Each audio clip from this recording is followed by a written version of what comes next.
So 2024 ప్రకారం స్వచ్ఛతా he సేవ అనేటువంటి ఒక కార్యక్రమం నిర్వహించారు.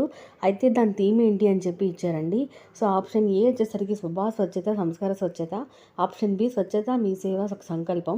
ఆప్షన్ సి స్వచ్ఛ భారత్ లేదా హరిత భారత్. ఆప్షన్ డి వచ్చేసరికి పైవేవి కావు. సో మీరు ఆన్సర్ గెస్ చేయండి. కానీ ఆన్సర్ వచ్చేసరికి ఆప్షన్ ఏ స్వభావ స్వచ్ఛత, సంస్కార స్వచ్ఛత అనేటువంటి థీమ్తో 2024లో నడిచింది. సో 2024లో సెకండ్ క్వశ్చన్ వచ్చేసరికి 2024లో 55వ international film festival of India IFFI ఏ రాష్ట్రంలో ఆతిథ్యం ఇస్తోంది అని చెప్పి ఇచ్చారు. Option A Kerala, option B Tamil Nadu, option C Goa, option D Maharashtra. So guess the answer. So answer వచ్చేసరికి ఆప్షన్ సి గోవా అండి. గోవాలో అయితే ఆతిథ్యం ఇచ్చారు. 2024లో 55వ ఇంటర్నేషనల్ ఫిల్మ్ ఫెస్టివల్ అయితే జరిగింది. అది ఎక్కడ ఆతిథ్యం ఇచ్చారు అంటే గోవాలో ఇచ్చారు.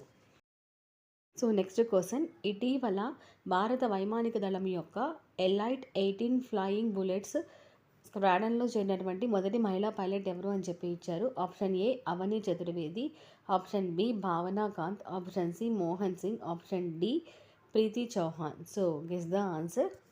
ఆన్సర్ వచ్చేసరికి ఆప్షన్ సి అండి, మోహనా సింగ్.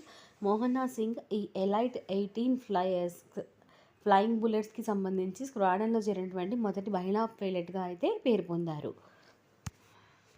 ఒక దేశం ఒకే ఎన్నికలు ఇటీవల వార్తల్లో ఏ కమిటీకి సంబంధించాయి అని చెప్పి ఇచ్చారు. So option A Ramnath Kovind, option B Pratibha Patil, option C Manmohan Singh, option D Radhakrishnan. So guess the answer. So answer వచ్చేసరికి option A Ramnath Kovind.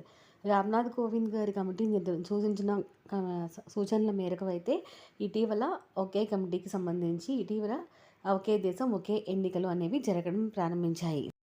So next question and the last question, భారతదేశంలో ఏ నగరంలో గ్లోబల్ ఫుడ్ రెగ్యులేటర్ సమ్మిట్ అనేది 2వ ఎడిషన్ని నిర్వహించింది. అది ఎక్కడ నిర్వహించింది అంటే Lucknow. Option A, option B New Delhi, option C Pune, option D Indore. So guess the correct answer. Option B New Delhi is the option D New Delhi is the correct answer. Daily important current affairs, job notifications, అలాగే ఇంకా ముఖ్యమైనటువంటి టాపిక్స్ అన్నీ కూడా వీడియోస్లో అయితే వస్తూ ఉంటాయి. సో లైక్ చేయండి, షేర్ చేయండి.